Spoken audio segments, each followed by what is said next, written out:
सुरेश जल्दी चल, नहीं तो सुपरवाइजर फिर से कोई काम थमा देगा। हाँ यार, बस सरोही आ जाए तो निकलते हैं। वैसे भी आज पैदल ही जाना होगा। कंपनी की जीप खराब हो गया है। 4 बजे हैं, कोई सवारी भी नहीं मिलेगी। चल यार, अभी काम खत्म हुआ है। ददन, सुरेश और सरे तीनों बचपन के दोस्त थे।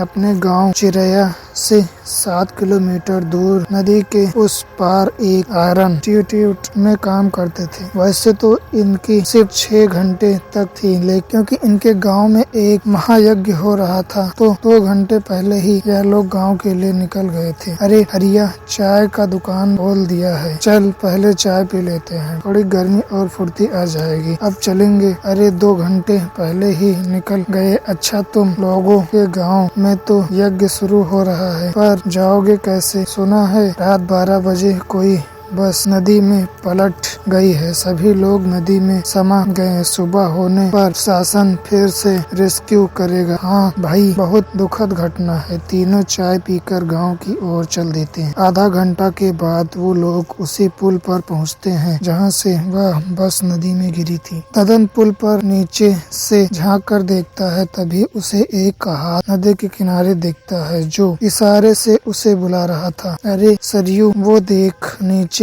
नदी किनारे कोई हमें बुला रहा है। हाँ यार, लग रहा है कोई लड़की बच गई है। चलो, हमें मदद करनी चाहिए। ठीक है, तुम लोग नीचे आओ, मैं देखता हूँ। अगर कोई गाड़ी आई तो उसे रुकवाता हूँ। ददन और दोनों एक पल के लिए नीचे मदद के लिए उतरते हैं। सुरेश ऊपर सहायता मांगने वाला उस हाथ को देखने लगता है। पानी में निकला हुआ वह हाथ जब किनारे की ओर आता है, आगे का सीन देखकर सुरेश का रूह कांप जाती है। पानी से निकलने के बाद पता चलता है कि वह केवल आधा कटा हुआ हाथ ही है, उसका धड़ नहीं है। हाथ छटपटाते हुए नदी किनारे बालू पर बढ़ने लगता है, जैसे कोई मछली बिना पानी के छटपटा रही हो। छटपटाते हाथ पुल के नीचे चला जाता है। सुरेश को अब हाथ दिख रहा था। वो बदहवास ददन और सरयू को देख रहा था, जो पुल के नीचे उतरकर नदी की ओर बढ़ रहे थे। सुरेश के मुंह से आवाज नहीं निकल रही थी। तभी एक हाथ उसके कंधे पर पड़ता है। वह पीछे मुड़कर देखता है, वहाँ कोई नहीं था, केवल एक कटी हुई हाथ उसके कंधे को जकड़े हुए, जिसकी दूसरी ओर कटी हुई बांस से खून निकल रहा था। मुझे छोड़ दो, मैंने तुम्हारा क्या बिगाड़ा है? हाथ लगातार सुरेश के गर्दन को जकड़ते जा रहा था। सुरेश मदद के लिए ददन और सरयू को आवाज लगाता है। ददन, सरयू, बचाओ बचाओ। नीचे से ददन और सरयू देखते हैं कि उस ऊपर से सुरेश चिल्लाते हुए कुछ बोल रहा है। अब सुरेश को क्या हो गया तो जो ऊपर से चिल्ला रहा है? अरे वो हाथ कहीं दिख नहीं रहा। शायद वही बताना चाह रहा हो कि वो हाथ नदी में बह गया है। रुको, आ रहा हूँ। चल भाई, ऊपर चलते हैं। लगता है वो लड़की बेचारी डूब गई या नदी के धारा में बह गई। पुल के ऊपर सुरेश उस हाथ से अपने आप को छुड़ाने की बहुत कोशिश करता है, लेकिन और वो हाथ उसे नहीं छोड़ता और सुरेश को पुल के नीचे ढकेल देता है। बचा ददन, सरयू को सुरेश की आवाज सुनाई दी। हाँ, लगता है सुरेश कोई मुसीबत में है। हाँ यार, वो तो देख, नदी में लगता है सुरेश ही बहा जा रहा है। नहीं, यह नहीं हो सकता मेरे दोस्त, तुम्हारे घर में मैं क्या जवाब दूंगा? सुरेश, लेकिन वह कैसे? शायद वो झुककर हमें देखने की कोशिश कर रहा होगा। दोनों वहाँ से रोते हुए गांव की ओर चल देते हैं। दोनों आहिस्ता आहिस्ता चल रहे थे, मानो उनके पैर जाम हो गए हो। एकदम चुपचाप, बस सुरेश की यादें लिए दोनों चले जा रहे थे। इतने में लगा कि झाड़ी के पीछे उनके साथ कोई चल रहा है। सरयू एकदम झाड़ी में कर कुछ देखने की कोशिश करता है। क्या हुआ सरयू, तुम्हें भी झाड़ी के पीछे किसी के चलने का एहसास हुआ क्या? हाँ, अभी मुझे कुछ आभास हुआ कि झाड़ी के पीछे कोई है। देखो, जैसे ही हम रुके उधर भी खरखराहट बंद हो गई। सही कह रहे हो भाई, हो ना हो कुछ तो है हमारा पीछा कर रहा है। मुझे तो अब डर लग रहा है भाई। पहले वो नदी में हाथ दिखना, फिर नीचे जाने पर हाथ न होना, और फिर सुरेश के पुल से दर्दनाक गिरकर मौत, और अब यहाँ कुछ न कुछ तो जरूर है, ऐसा मत बोल यार, मुझे डर लग रहा है। चल चल तेजी से। 3 किलोमीटर दूर है अपना गांव। एक बार अपने गांव चिरैया पहुंच जाएं, बस दोनों तेजी से अपने गांव की ओर चलने लगते हैं। तभी सड़क पर पड़ी एक साइकिल की ट्यूब से सरयू का पैर उलझ जाता है। सरयू डर के मारे चीख उठता है, कौन पकड़ लिया मेरा पैर? मेरा पैर किसी ने पकड़ लिया। ददन बचाओ, भूत पिशाच निकट नहीं आवे, महावीर जब नाम सुनावे। अबे भूत मेरा पैर पकड़े हुए है और तो भागा जा रहा है। भाई जान है भी प्यारी, बजरंगबली का नाम लेकर पैर छुड़ाकर भाग ले। अबे रुक जा, लगता है ट्यूब उलझ गया पैर में, रुक तो मैं भी आता हूँ। ददन डर के मारे सरयू की बात नहीं सुन पाता और दौड़ते हुए भाग जाता है। अब दोनों दोस्त अलग अलग हो जाते हैं। ददन पास होने वाली गतिविधियों से चौकन्ना होकर बदहवास दौड़े जा रहा था, हर एक खड़खड़ाहट के साथ, और उसकी धड़कन तेज हो जाती है, साथ ही और तेज भागता जा रहा था।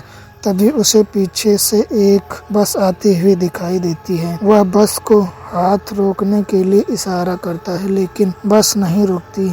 हताश वह थककर दोनों घुटनों पर हाथ रखकर झुक जाता है। तभी कुछ दूर जाकर अचानक बस रुक जाती है। ड्राइवर वाला विंडो से एक हाथ निकालकर उसे आने का इशारा करता है। ददन दौड़कर हाँफते हुए बस पर चढ़ जाता है और एक सीट पर जाकर बैठ जाता है। बस तेजी से चल देती है। तभी उसे आभास होता है कि वो तो बस में अकेला है, यहाँ तक कि ड्राइवर भी नहीं है। बस एक कटा हुआ हाथ बस के स्टीयरिंग पर है। अचानक वह हाथ ददन की तरफ बढ़ता है। बचाओ बचाओ, मैं मरना नहीं चाहता, प्लीज मुझे छोड़ दो, मैंने तुम्हारा क्या बिगाड़ा है? कटा हुआ हाथ आकर ददन के गर्दन को जकड़ लेता है। ददन दोनों हाथों से उसकी कलाई को जकड़कर अपनी गर्दन से हटाने की कोशिश करता है। मुझे छोड़ दो प्लीज। लेकिन कटा हुआ हाथ की पकड़ ददन के गर्दन पर लगातार बढ़ती जा रही थी और ददन हाथ के कटे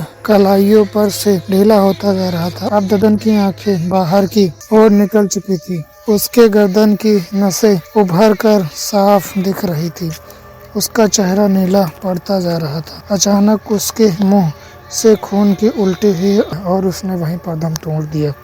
इधर सरयू दौड़ते हुए ददन को ढूंढते हुए आ रहा था, लेकिन ददन का दूर दूर तक कहीं पता नहीं लग रहा था। यह लड़का कहाँ चला गया? कम से कम दुख में तो साथ खड़ा रहना चाहिए, डरपोक कहीं का। तभी सरयू को वही बस दिखाई देती है। जब वह पास पहुँचता है तो बस स्टार्ट होकर आगे बढ़ जाती है। रुको रुको, अब दम निकल जाएगा। तभी ठीक उसी तरह बस कुछ देर तक आगे जाकर रुक जाती है और ड्राइवर की खिड़की से एक हाथ आगे आने का इशारा करता है। सरयू दौड़कर बस पर चढ़ जाता है। बस तुरंत अपनी रफ्तार पकड़ लेती है। अरे ड्राइवर भैया, थोड़ा धीरे चलाओ, यहाँ कुछ मिनट की दूरी पर हमारे गांव चिरैया में रोक देना। अरे गाड़ी मोड़कर पीछे क्यों ले जा रहे हो? तभी सरयू का ध्यान बस में जाता है। पूरी बस खाली थी, बस में कोई नहीं था। जब ड्राइवर की